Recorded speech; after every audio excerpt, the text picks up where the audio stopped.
Easter holidays, of course. A unisex class? A unisex class, yeah, they all are, and put my youngest son into a football class an hour earlier. He'd gone and played his football for an hour. And when I dropped my daughter off, I said, oh, I could see the boys playing, and I said, oh, go and get involved, don't be shy, because I know she loves playing football at school in the playground. Yeah. And I picked her up and I said, how did it go? And she said, oh, no, we never got to play. And I said, what do you mean? She said, well, the boys wouldn't pass to us, and so the coach told us girls to go over there and play with the hula hoops. And I was still in the club when she told me this, luckily. I said, you're kidding. So I turned straight to the guy behind the counter. I was like, can I speak to the head of sport here, please? And he came over, I explained what happened. Straight away, in fairness to him, he said, I'm so sorry. He apologised to her. He said, that should never have happened, and I can assure you it won't happen again. So I'm not going to name the club. There's no need. Who was the coach? Was the coach a man or a woman? It was a young male coach. Young? Yeah, young male coach. So perhaps he hadn't been trained in the skills of how to integrate genders. Well, I would have thought at that age he'd know better anyway. Well, I mean, a different generation. But it wasn't even an ability thing, because the girls never got to touch the ball, so it's not as if the boys thought, well, I don't want to pass to her, she's no good. She didn't even get a chance to play. It was just straight off to the pink hula hoops. And she really did have to go and play with hula hoops? Yeah, I mean, she didn't complain to me. That's what she did?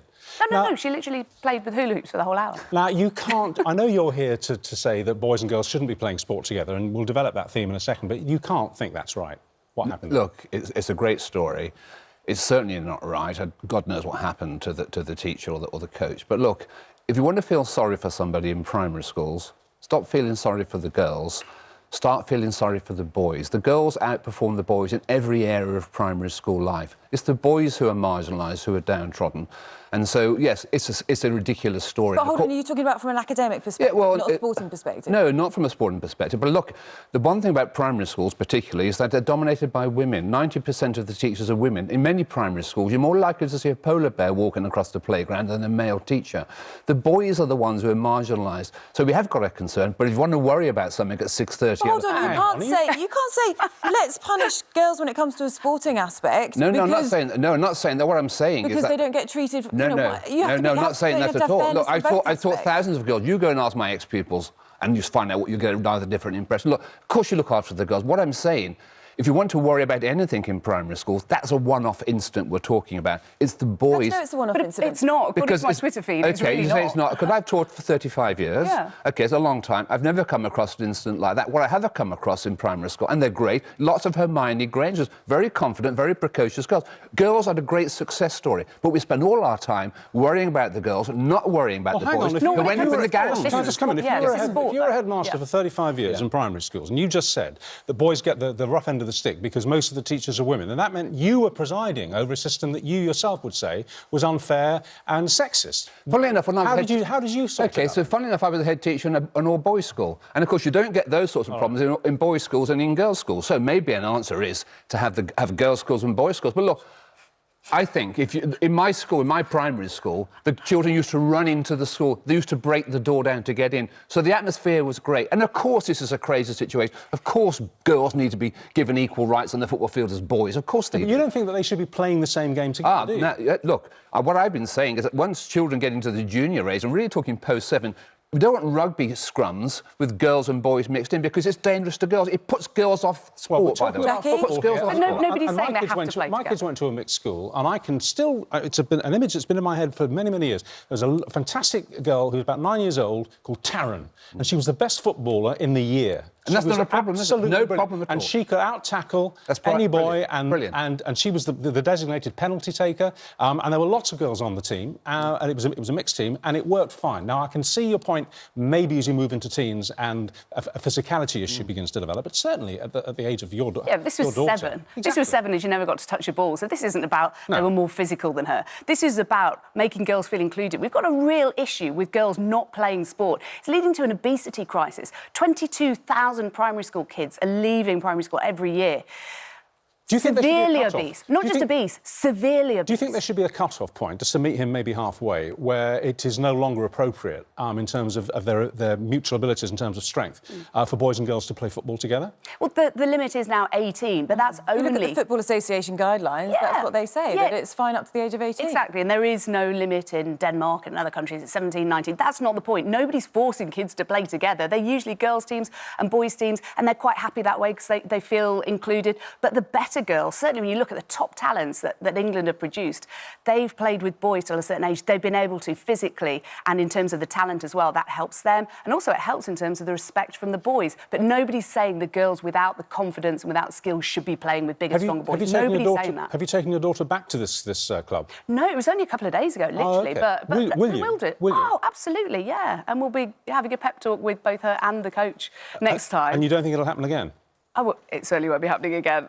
I'm for sure. And I assume that the guy didn't know who, not that it makes any difference, but knew who you were, who the mother was here. I do campaign quite a lot on this kind of issues. I don't know whether, I'm not sure the colour in my face when it happened, but it was just a case of dealing with it. And it's about the bigger issue. It's not about that particular club. It's about attitudes towards girls. And if you give a little girl a football from the age of 2, 3, 4 and 5, and she's playing with brothers and friends in the garden and the playground, there is no discrimination. No. And boys then grow up to understand that girls are just as passionate, just as skillful.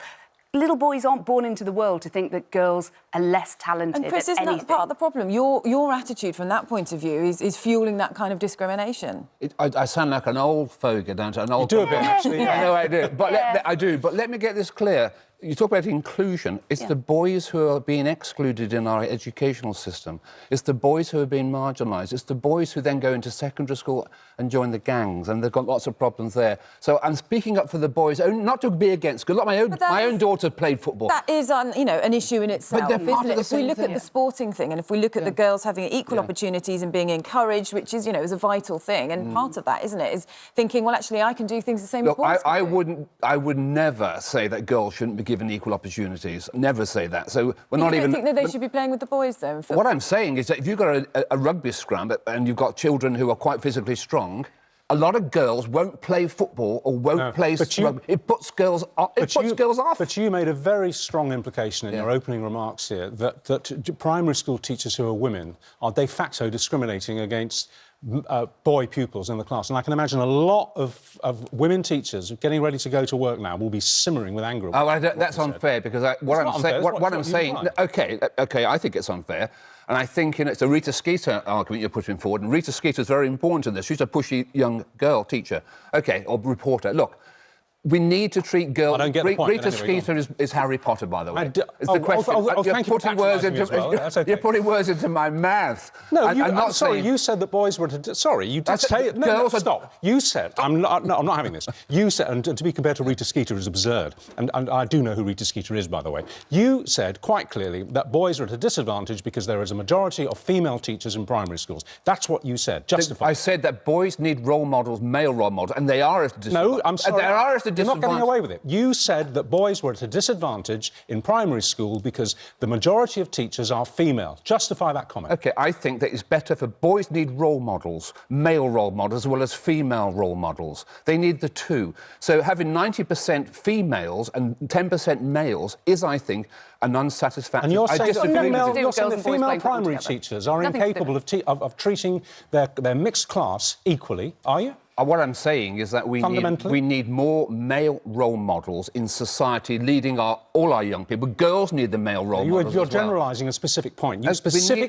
specifically said that female teachers in mixed primary schools create a disadvantage, an inbuilt disadvantage to boy pupils. That's what. Now you can generalise it out of that as much as you like, but that's what you said. And I put it to you that is grossly unfair to female teachers. Then OK, let me clarify. All right. Fine. We need male role models in our schools. I'm not criticising my female colleagues, but most female teachers would say we need role models, male role models in schools as well. So if I wasn't clear, I apologise. But we do need male role models in school, and the boys are missing out on that. And it's often, one of the reasons why boys perhaps turn out to be a problem. They don't have male role models. You talk to boys, you talk to men, and talk to women.